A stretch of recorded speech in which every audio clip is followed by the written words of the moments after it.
Morning. Welcome to the Bucks County Board of Commissioners meeting for February 15th, 2023. We're going to begin our meeting with the Pledge of Allegiance, please. Pledge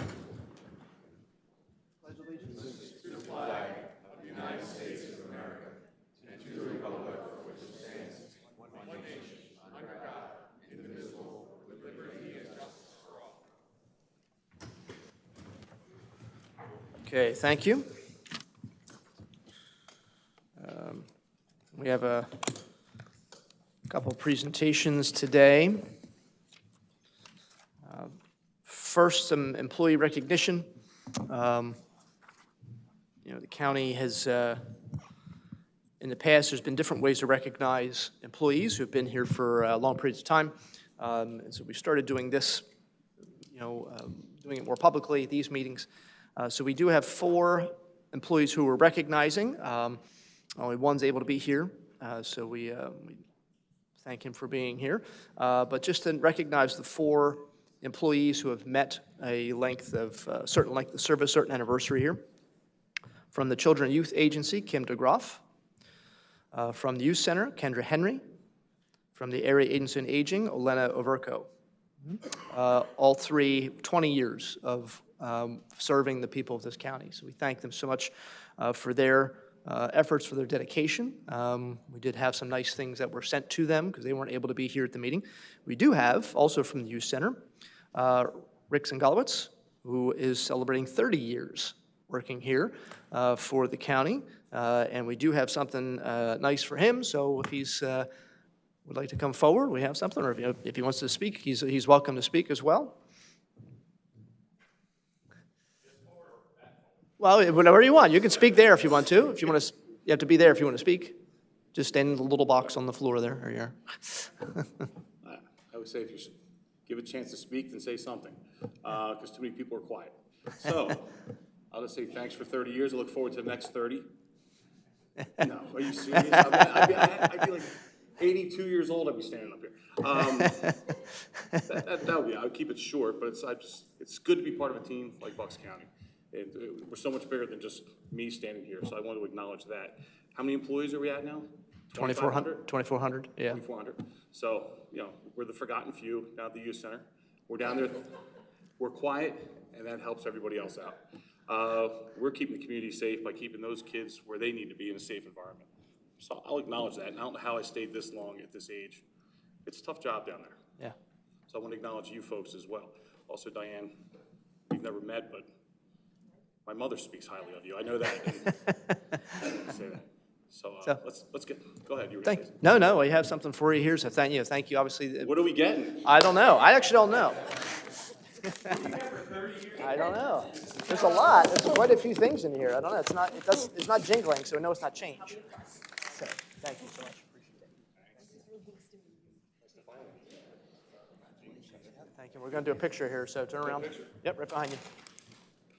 This down for a second. I'm going to turn around.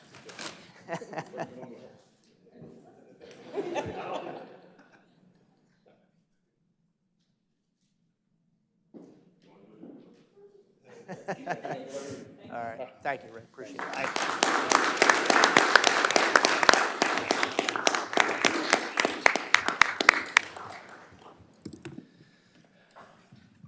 So there are, and Rick kind of alluded to this, there are over 70 agencies, departments, offices here at the county serving the people of this county.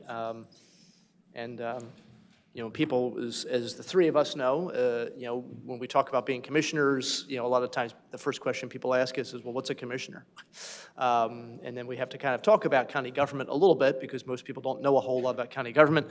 We don't make it on the nightly news, at least not for good reasons usually. And so it's a chance to talk a little bit about, the fact that this county has employees like the 4 we recognize today and obviously many more who serve the residents of this county essentially from birth all the way through their lives. From children, youth to the Area Agency on Aging,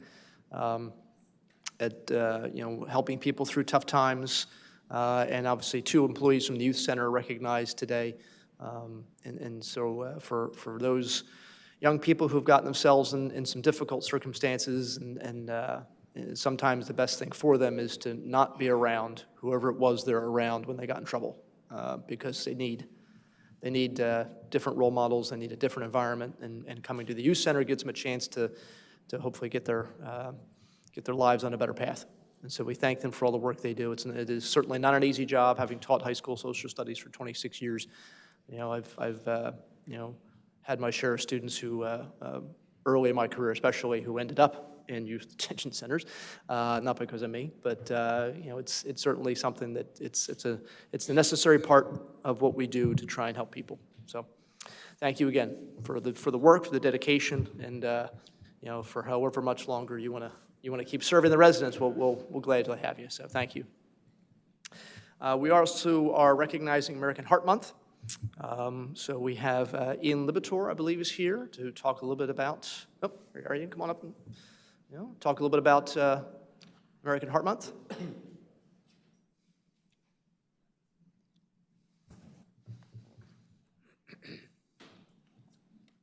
Right here? Yep. Hi, my name's Ian Libator. I work for the Emergency Health Department. I have been with the county since June, so I am a very new employee to the county, so I appreciate the job. I'm sorry, can you just raise that microphone up a little bit, please? A little closer. There you go. Yeah. Can you hear me now? Yeah. Okay. So I'm a new employee with the county, but my job is to teach CPR to all the county employees, as well as introduce the CPR to the county itself and all the individuals out there. Okay. And so we know that just a few months ago, we had a situation in this building with a resident who suffered, I don't know what the medical term is, but essentially had to be revived by and saved by our own employees. I was unfortunate. He was in cardiac arrest. Okay. So I unfortunately was not here for that. But I did hear about it when I came back from vacation. Okay.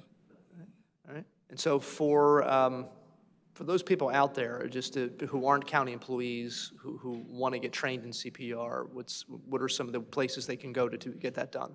CPR, there's a lot of places online.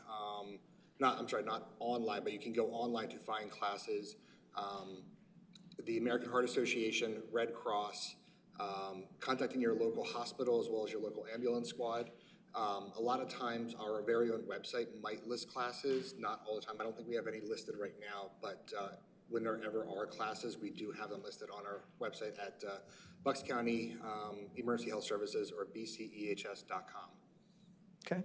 All right. Thank you. Appreciate it. Any other questions for Ian? We have a short video too. Okay. All right.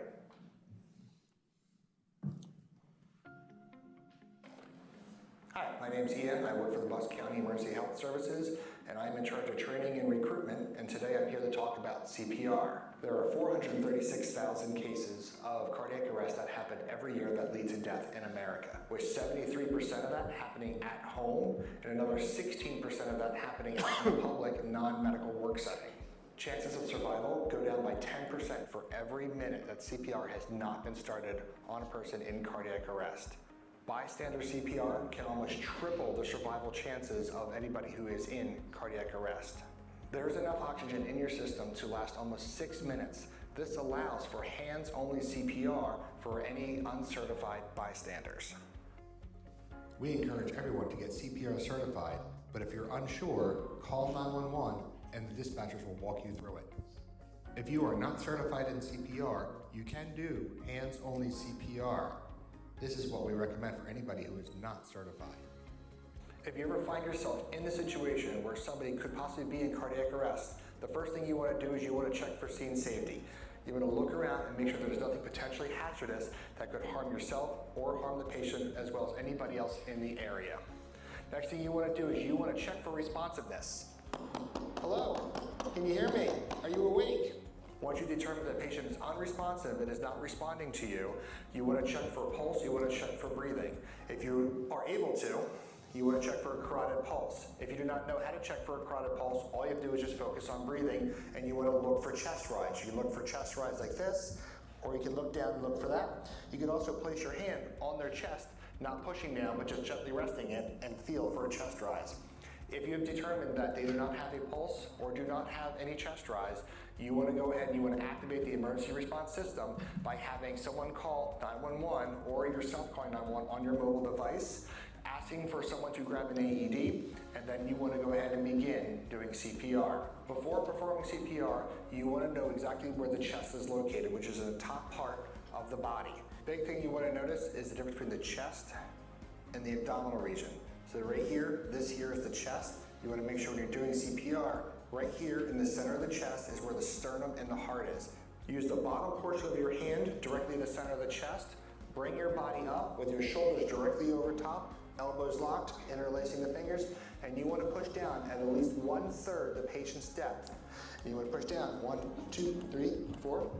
To help you figure out the rate for how fast you go with compression, so you're not going too fast or too slow, you could sing a song in your head. The most popular song for this would be Staying Alive. Another song you can use for the younger generation is Baby Shark. But if you go onto the AHA website, there are over hundreds of songs that you can use. Also, simply just counting out loud 1 through 30 is also very good. It's always important to count out loud, so if someone next to you is going to be providing oxygen, they know when to do it. Also, it's good to do counting out loud because if somebody's walking by, they can also come in and say, do you need help? And this way you can grab that help that you need by either grabbing an AED, calling 911 if you haven't already done it yet. If you would like to become CPR certified, you can either check the American Heart Association website, the AHA website, or you can also contact your local ambulance squad as well as contact Bucks County Emergency Health Services through their website and see what classes might be listed online. Okay. All right, well.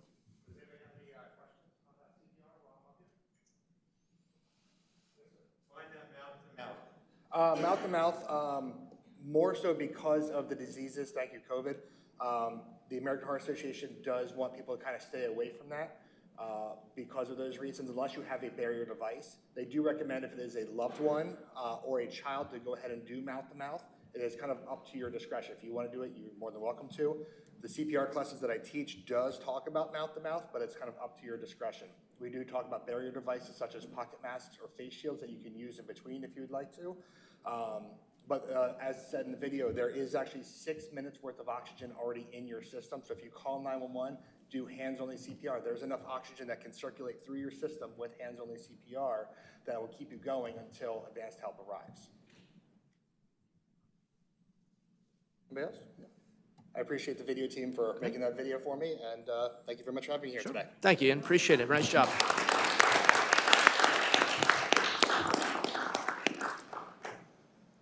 Okay, thank you. And likewise, appreciate the communications office for helping to put that video together.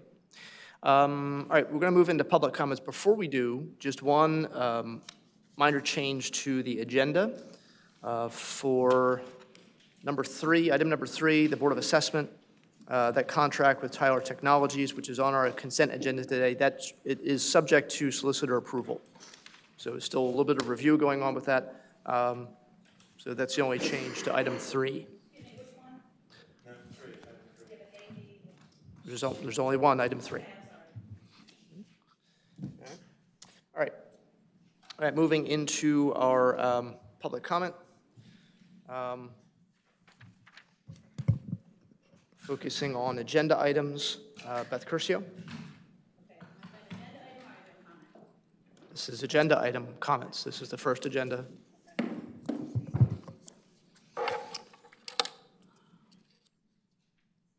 Okay, in the first one, the Area Agency of Aging, and also the BHDP, I want to know what DP stands for. There just seems to be so many organizations for mental health and all this kind of stuff. I mean, this agenda is incredible today. I mean, it's just incredible. And I'm wondering if we keep throwing money at these items, but nothing, and they go up every year. Every year they go up, the mental illness. We all know that.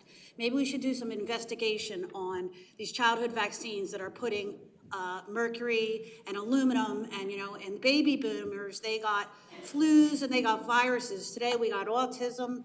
Today we've got, asthma. I mean, the list goes on, and I think it's time to stop giving money to that and figure out how do we solve a problem. It seems like the county and all these things that the money goes, nobody solves anything.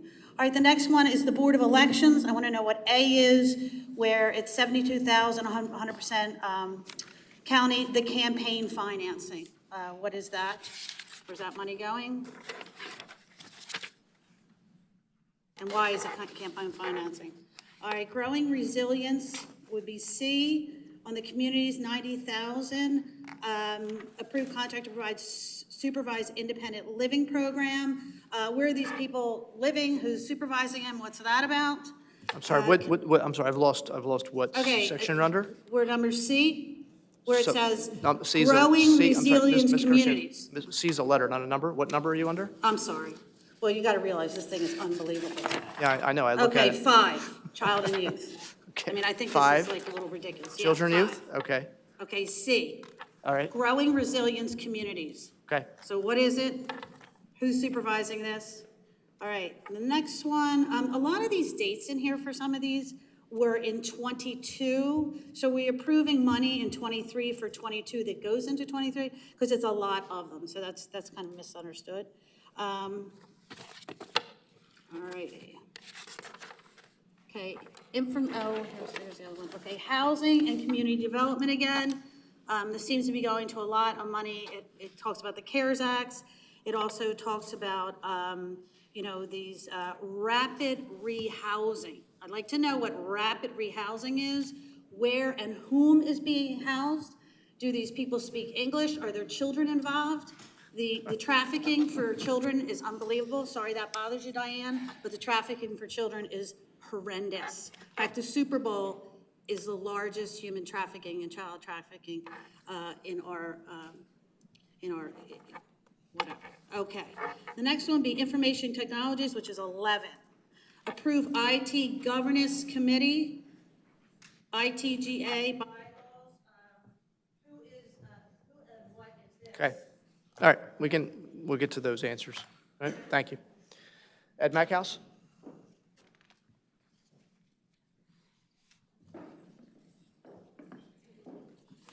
Ed Mackhouse, Buckingham, here to speak about a lot of the agenda items in general. And I commend about the heart. Everyone should be concerned with the heart.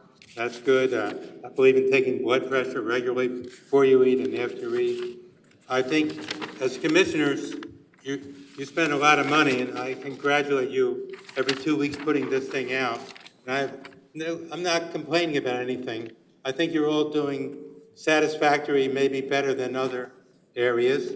So the question is, how we can do even better?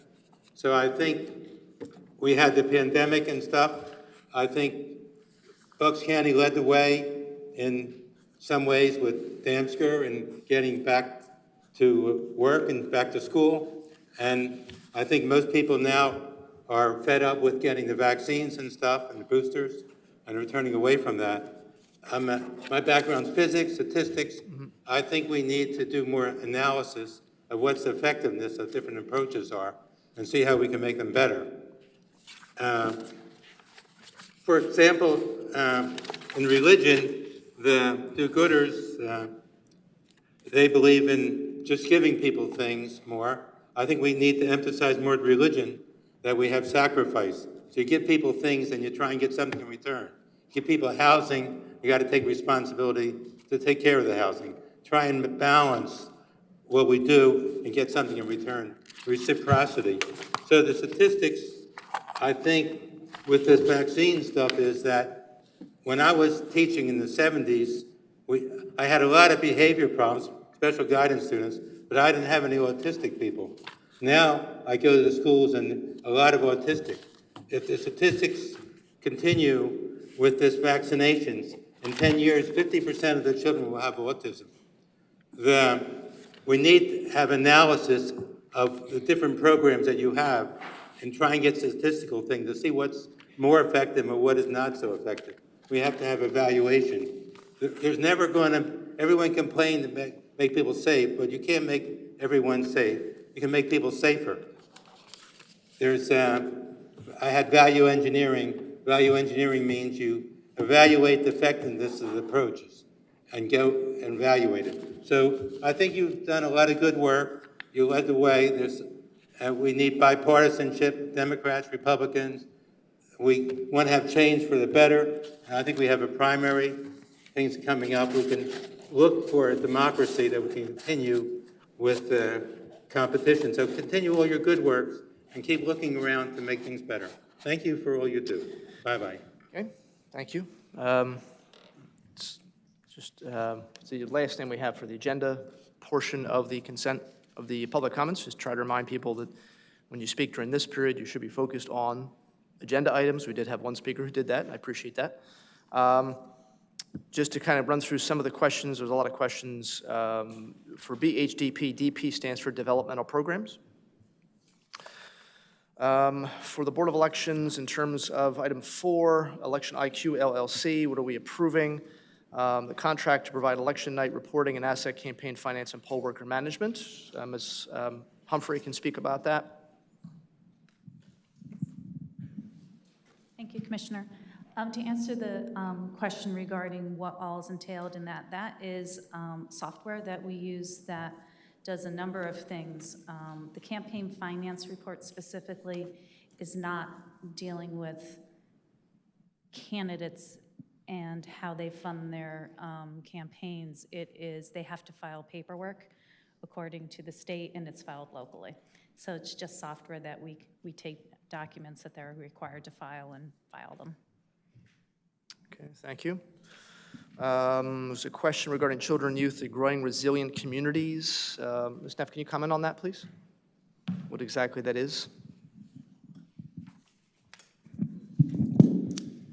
Thanks, Commissioner. So in our Children and Youth Department, we support families that are both residing in the home as well as when children need to reside outside of the home. So some of our older youth do move into settings where it's supervised independent living, so they're still receiving visits from their county caseworker and provider agency, and we're helping them with independent living skills so that they can live independently, go food shopping, handle their bills, receive education, learn how to apply for employment. And again, we support children even when as they age until they're up to 21 years old. Okay, thank you. Comment about the contracts, that some of the dates are 22 to 23. There are certain contracts that do run from July 1st to January 30th, some calendars similar to a school calendar. Obviously, the state budget runs on a calendar of July 1st to June 30th. So a lot of the funding, if it's coming through a state agency or state funding, it's going to follow the state calendar. It's not a January to December calendar.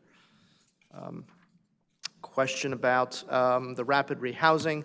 Rapid rehousing is essentially just kind of like what it sounds, people who are in danger of losing their homes and in danger of becoming homeless, trying to find them housing as soon as possible. In some cases, that is finding them an apartment that's where we have a relationship with a tenant or with a landlord, rather, or it could be just putting them in a hotel, essentially trying to keep people off the street. Question about the information technology, the IT governance committee.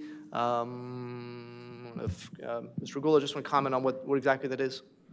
Thank you, Commissioner. The Commissioners established what is called the IT Governance Committee. It is made up of positions of leadership and role officers to discuss various strategic issues regarding information technology.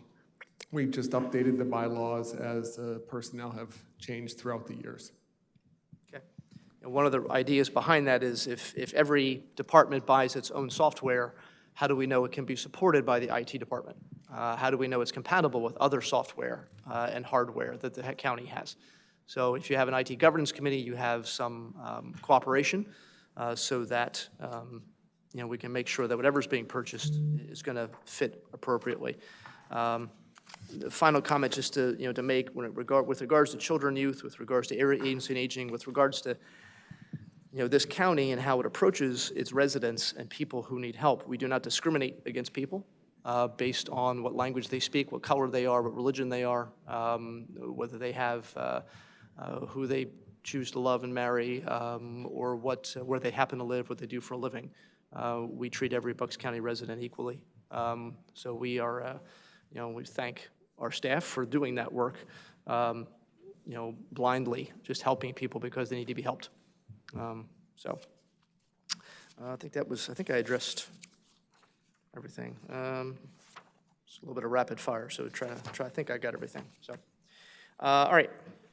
Focusing on the consent agenda, we have the minutes from February 1st, 2023. Is there any comment or question about those minutes? No, motion to approve? Okay, motion to approve the minutes. Second. All in favor? Aye. All right, resolutions on the consent agenda. This is resolution 1 through 16D. Is there a motion to approve those items? So moved. Second? All in favor? Aye. Okay, thank you. All right. Moving on with regular agenda. We have a couple items under agriculture preservation. And we have John Ives is here from our Planning Commission to talk about these.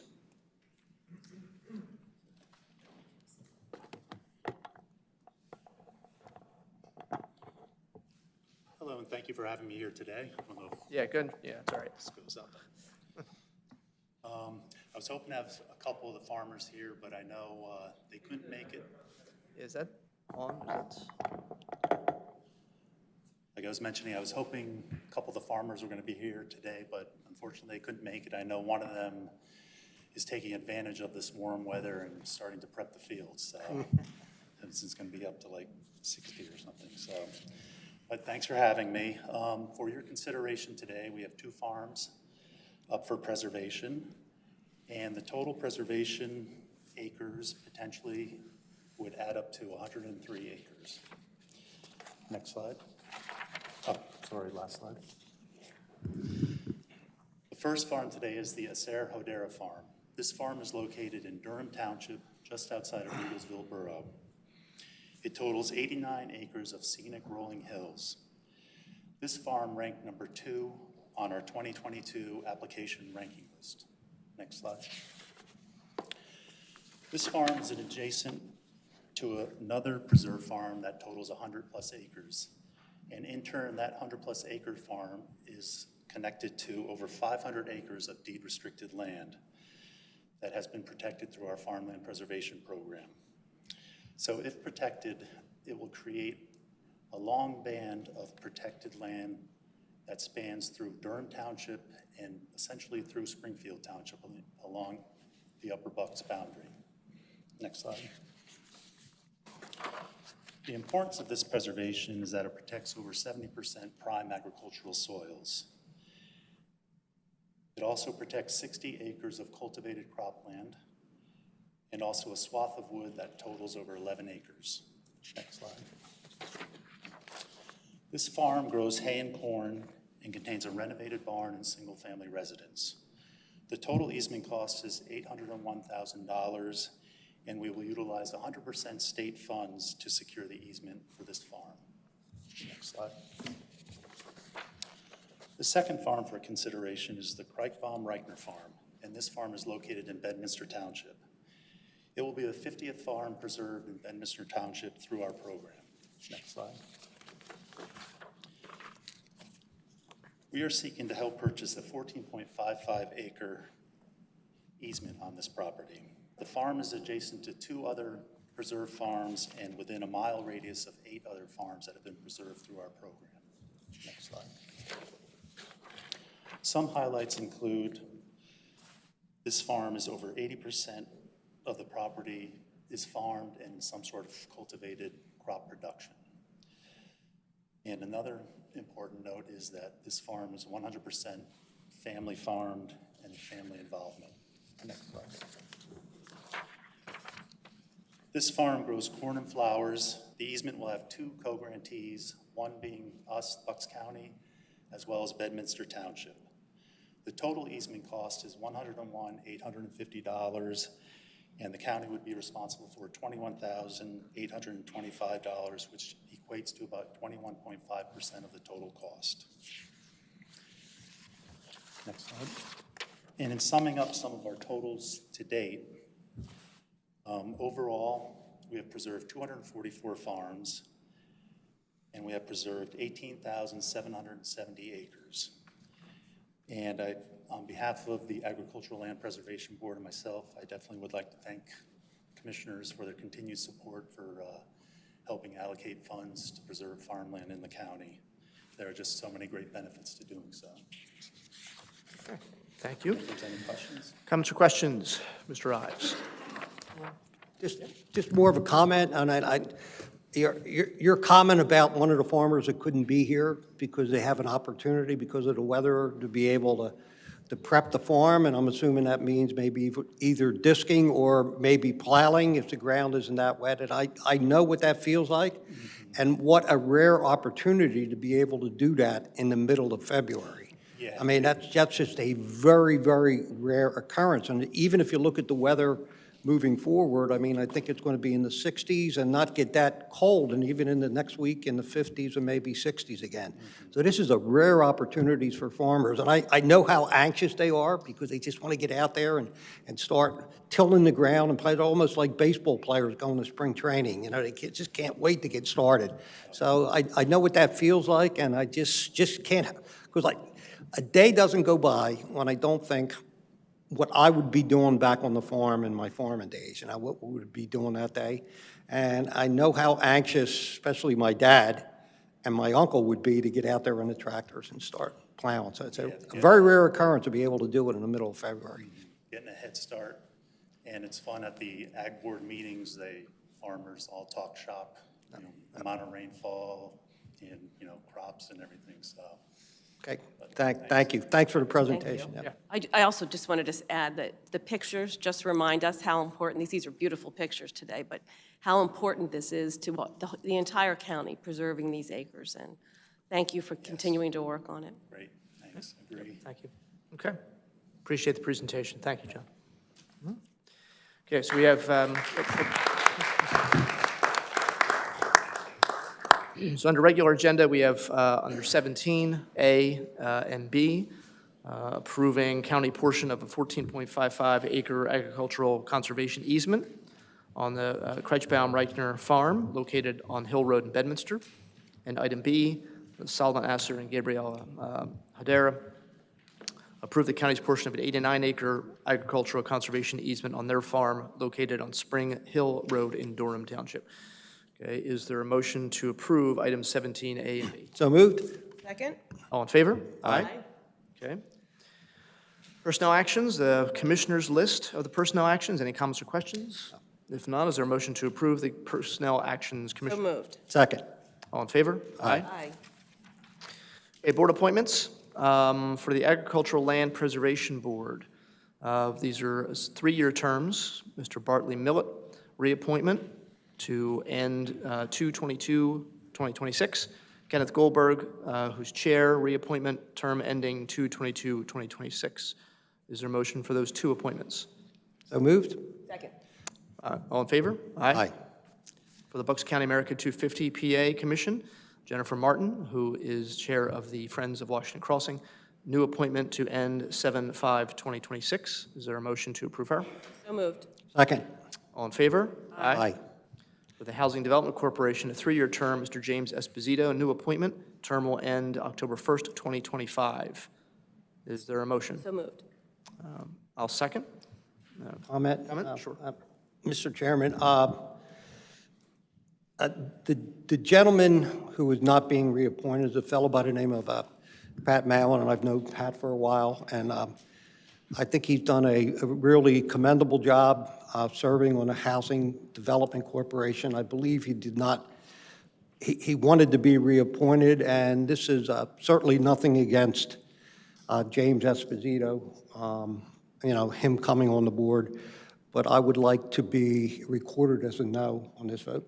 Okay. Thank you. All right, so all in favor, Mr. Esposito, going on the Housing Development Corporation? Aye. Aye. No. Opposed? Okay. Mr. Esposito, for the record, is an attorney, has land development experience. In addition, used to be on the board of Habitat for Humanity, Bucks County. And we thank Mr. Mallon for his service, but we're always looking to make sure we're getting new people involved in a lot of some of these programs. Local Emergency Planning, 2-year term, Michael Cummings, who's a new appointment, term ending 1/1/2025. Is there a motion to appoint him? So moved. Second. All in favor? Aye. For the Water and Sewer Authority, 5-year term, Mr. Ray Richardson, finishing a term of Mr. George Hutt. His term, Mr. Richardson's term will end January 1st, 2027. Is there a motion for Mr. Richardson? So moved. Second. All in favor? Aye. For the Workforce Development Board, it's a category change. Dr. Felicia Ganther, who's the president of the Bucks County Community College. The Workforce Development Board follows state guidelines. There are certain membership requirements. They have different categories where people have to represent certain fields, education, for example, being one of them. Dr. Ganther represents that. So this is a category change based on what the state is asking us to do. Category change from C1 to C2. Term is, I think, the same. It ends 11/4/2024. Is there a motion for that update? So moved. Second. I'm sorry. All in favor? Aye. All right, for other civics, 2 contributions. The Ivy Land Heritage Association, $1,000, and Shamrock Reigns, $1,500. Is there a motion to make those 2 contributions? So moved. Second. All in favor? Aye. Chief Operating Officer, Ms. McKevitt. Thank you, Commissioner. A couple updates. One, on the agenda today, we have MXI Environmental Services, which is for our household hazardous waste program. So we are in the early stages, actually middle stages of planning these events for next year, or for this year. They will continue to be held in April, May, June, August, and October. But if you have questions about recycling, please visit the county's website. The Planning Commission's website has a wealth of information on where to take things now, especially for electronics. And then secondly, our Area Agency on Aging is turning 50 this year, so our celebrations are forthcoming, but I just wanted to make acknowledgement that that is this year, 50-year anniversary of providing services to seniors in our county. So congratulations to Area Agency on Aging. And that concludes my report today. Okay, thank you. Solicitor's report, Mr. Khan. Thank you, Commissioner. I'll begin by reporting that the Board of Commissioners had its standing executive session yesterday. They conducted that with staff and legal counsel to discuss personnel matters, to review some matters that are necessary for emergency preparedness and public safety protection, and to receive confidential legal advice about some pending litigation. Commissioner, I also have 3 all relatively significant developments about the law department to report. First, we are very excited to share that the Bucks County Law Department is now officially an accredited provider of continuing legal education for Pennsylvania attorneys. In addition to recognizing the high-quality programming that our attorneys have been providing to the legal community, lawyers in Pennsylvania have to take a certain number of credits every year to keep their law license active.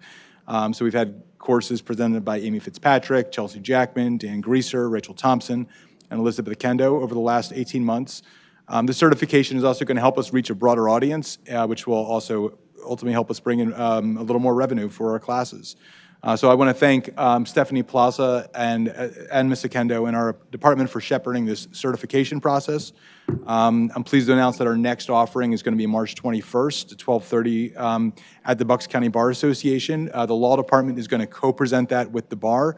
It's going to be on the intersection of family court and children and youth. And I was just informed this morning that the Honorable Denise Bowman from the Bucks County Court of Common Pleas is going to join our panel, which we're very excited about.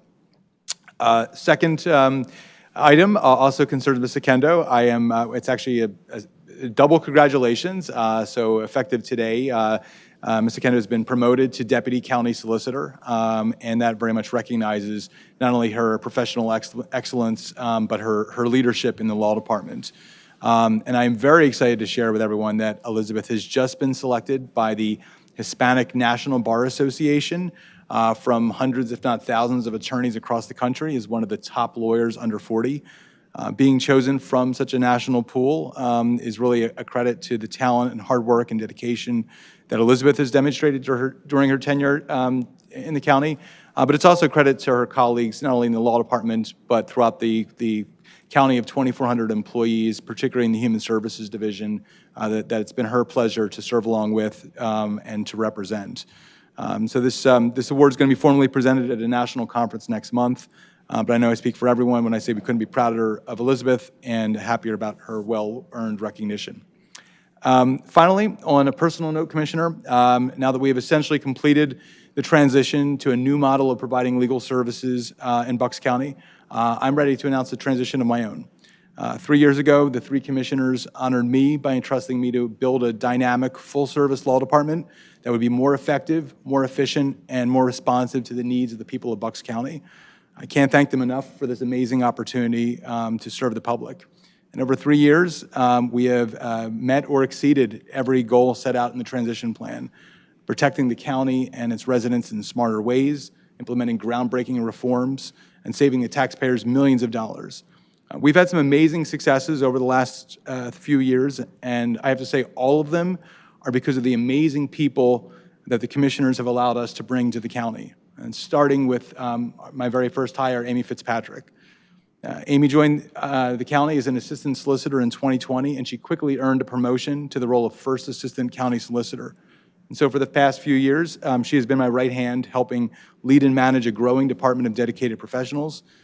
In my judgment, she is an obvious successor to lead the law department, and I'm glad that the commissioners seem to agree. And so for those reasons, I've told each of the commissioners of my intent to step down as a county solicitor in April and pass the baton to Amy.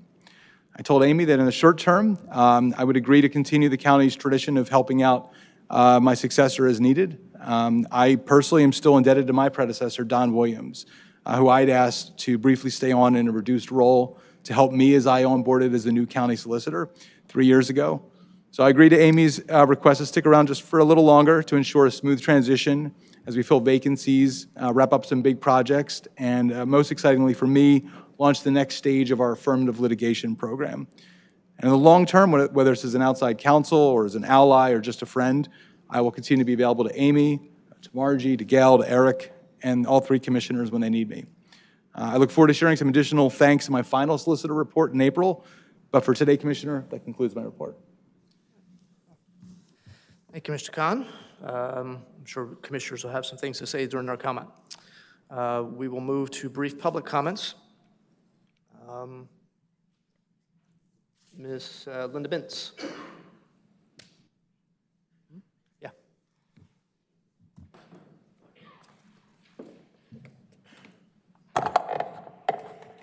Hi, my name is Linda Mintz, and I live in Bensalem. And I'm here to thank the county commissioners for the work they do and with mental health services, voting protections, and other social services. I think we are lucky to have a team that's so dedicated to the well-being of Bucks Countyans. Jean, you've been my state rep for many years, and I definitely appreciate your expertise and experience in working with folks that have mental illness, drug and alcohol addiction, and disabilities. As far as voting goes, we're a swing state, and that's been extremely an important issue in Bucks County. I volunteered at the Government Services Building in Levittown, and there was Bob Harvey working alongside all of the volunteers as we helped people that were standing in line and reminded them to use the secrecy envelope and sign the outer envelope. And voting by mail, very important, and I appreciate your help in that. Diane, I know you are working to get a new mental health facility in Doylestown Hospital, especially with all the research now showing young teenage girls at extreme risk for mental health, and it's very important, and when we're on the cutting edge of that, I think that's a really good thing. And a good program that I like, and being from Bensalem, it's right in my backyard, where we have the police officers working with social workers, which is a very good thing. They go out on the calls with the police, and it frees the police to deal with the more violent criminals and situations. And if there's other issues such as neighbor issues or hoarding or mental health kinds of things, the social workers can take over and direct the person in crisis to the proper facility, and also frees up the police officers. All right. Thank you. Thank you. Thank you. Appreciate that. Beth Curcio.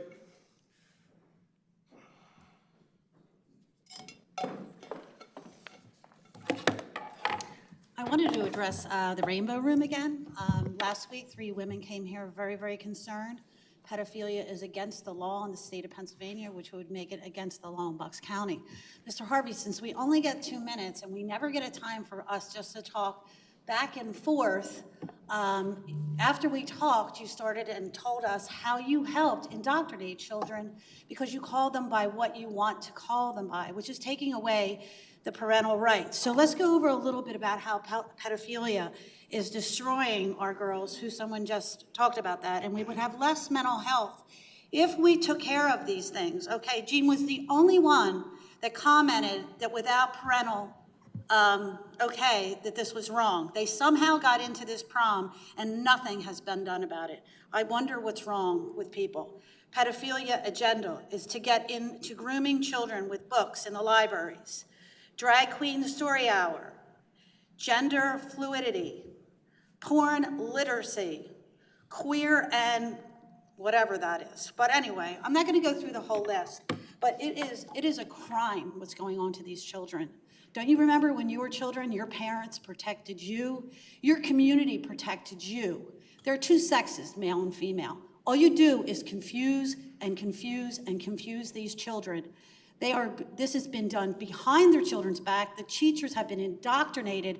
Instead of educating our children, they're educating them on social things and what feels good and anything's right for them. They are the largest suicides in our country. And as a county, you got to stop gaslighting us, Harvey. This is what you do every time we get done talking. You take 10 minutes and make us go through how it was great when I could call them what they wanted. It was great when we got all along. Well, it's not, education is not set up for that. It's set up to educate. Thank you. All right. Ed Mackhouse, please.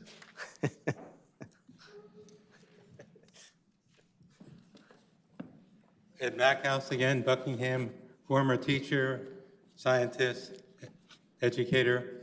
I'd like to commend Central Bucks School District as being the leading school district in the country as far as getting the test scores to the highest in the thing.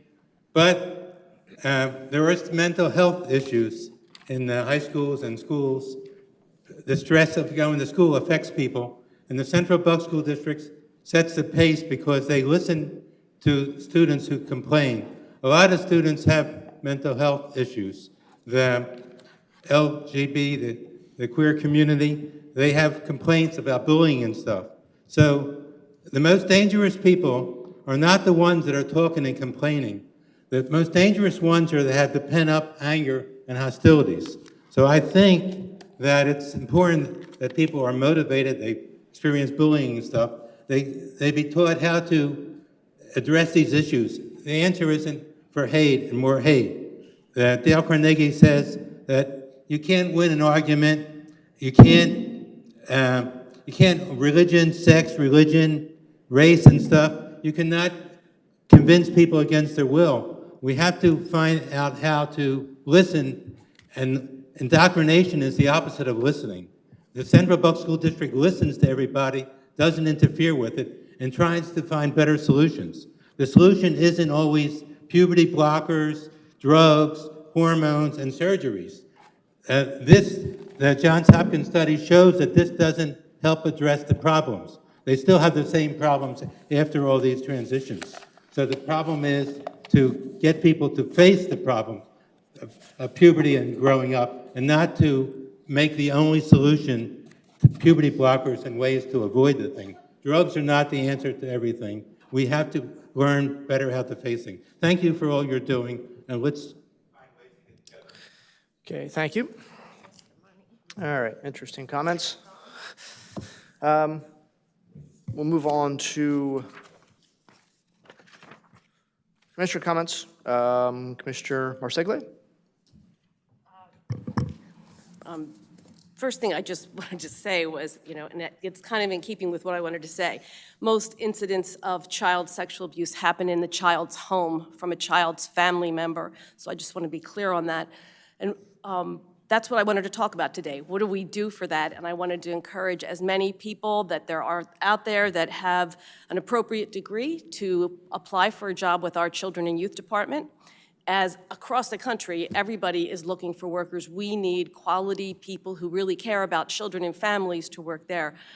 I teach social work, and a lot of my students, it's almost split in half. Half of them will tell me that they really want to go work at a place like Children and Youth because they had a social worker who helped them or helped their family.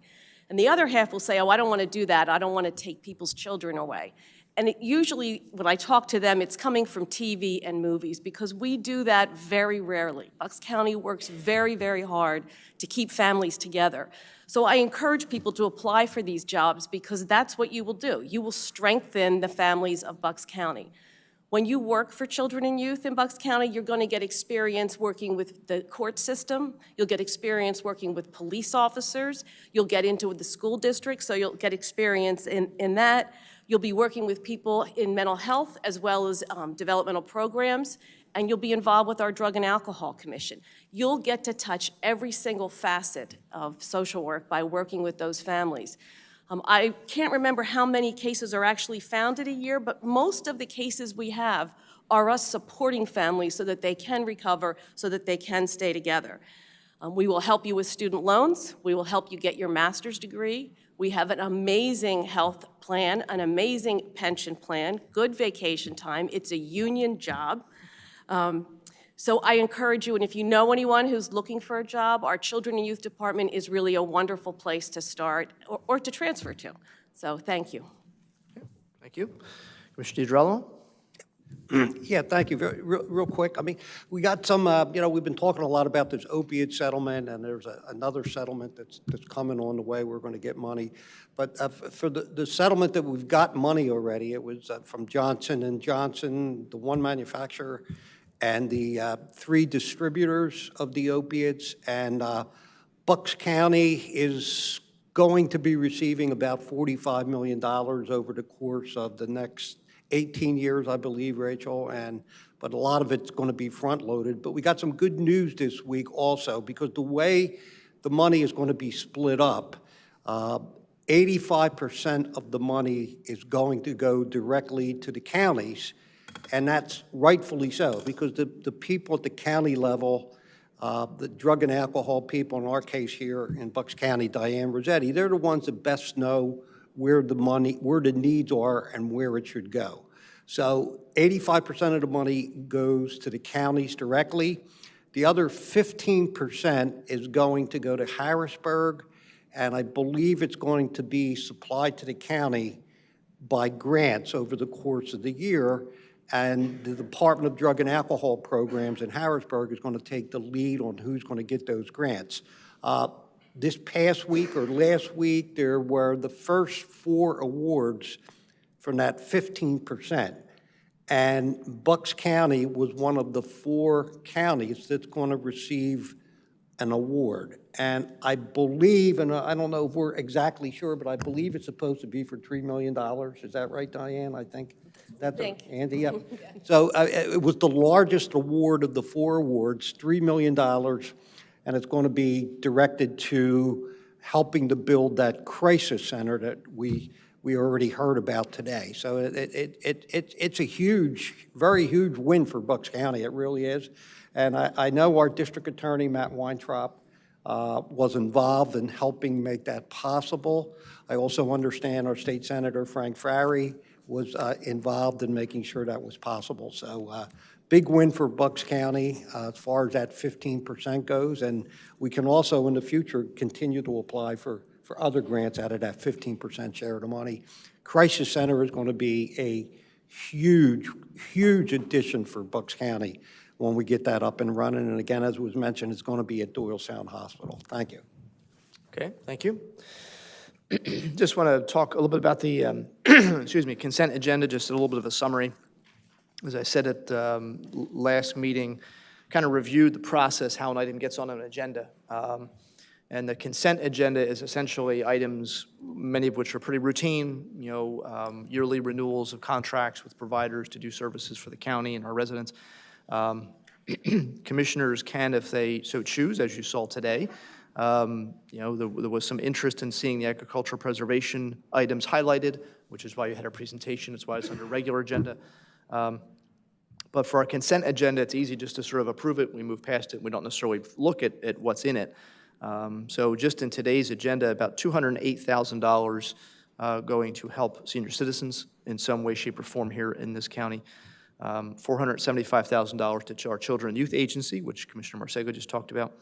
$2.1 million going into general services, most of that going to bridges in the county. The county has about 120 bridges, which are in, many of which are in great shape. Some need some work, and so we actually approved quite a few all over the county that are going to be getting some work done on them. For housing, about $1.6 million to help those people who are at risk of losing housing, make sure they can stay in a home somewhere with their families while we try and get them back on their feet. For our IT department, over $100,000 to improve or keep our system safe from various kinds of attacks that we're subject to, like every government agency and individuals, for that matter. As Ms. McKevitt mentioned, for our Planning Commission, about $400,000 for the hazardous waste events that we do during the year. So people who have those things which you can't put in the trash, paints and other items that you're not supposed to be throwing away, in regular trash cans, this is a place to take it where you can do so safely. The largest amount of funding, about over $18 million, is going to behavioral health developmental programs, really to help those residents here in Bucks, and this is residents from birth all the way through the rest of their lives who face some kind of challenge, developmental challenge, intellectual challenge, helping them live the best life they can live in a safe way, helping them learn the skills so that they can live as independently as they're able to. And so that's obviously something, and as the three commissioners know, and those who work in social services know, state funding for mental health in this Commonwealth has been stagnant for a very long time. This is not a red or blue issue. Having worked with other county commissioners and through the County Commissioners Association in Pennsylvania, every county has asked for increased funding for mental health issues. We know that, and Commissioner Marseglia knows better than the rest of us because it's been her field for so long, that there used to be more direct intervention with this kind of issue. We know there were hospitals across this country that were shuttered in the 1980s, and then surprise, surprise, the homeless population went up. And we started getting more random acts of violence, and then people start wondering why that happens. And it's really not that hard to figure out.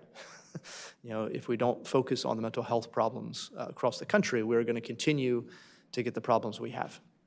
And so, the county's doing its part, using funding from federal and state agencies, our own money, to deal with mental health issues. But certainly we're hoping with some of the changes we've seen in Harrisburg just over the past few months, that there'll be an increase in the focus at the state level to help us do our jobs better. So close out just by acknowledging sort of the fact that a lot of success, as was said earlier by Mr. Khan, a lot of success at this county has been because of the law department we have. It is a very different model from what was here for decades and decades and decades before. We have full-time attorneys now working for this county, working for the residents in this building. They focus on pretty much any issue you could imagine: contract reviews, land preservation, focusing on affirmative lawsuits, which is essentially the county identifying, as we have with PFAS pollution, going after situations where we're protecting the residents and doing it not reactively, but proactively as much as we can. Passing some ordinances that we are one of the only counties in the Commonwealth to have, including focusing on human trafficking, which is something other counties have not done, but we have. And that owes a lot, not just to the staff who work, the paralegals and attorneys, but clearly to Mr. Khan. He came in with this mindset. He was brought in by the three commissioners and essentially given a chance to create a department that was different from its predecessor, and he has done that. It's not really a surprise to us, having read his resume and interviewed him. Excuse me. I don't like him that much. I'm not getting choked up. It's just, But no, you know, having, you know, interviewed him and looked at his resume and his background, it was not a surprise that he would be very successful in this job. So, you know, he certainly, as he said, he has a couple more meetings left. But, you know, we wish him well and thank him in advance for all the work he's done. So with that, I'll entertain a motion to adjourn. Second? All in favor? Aye. Thank you.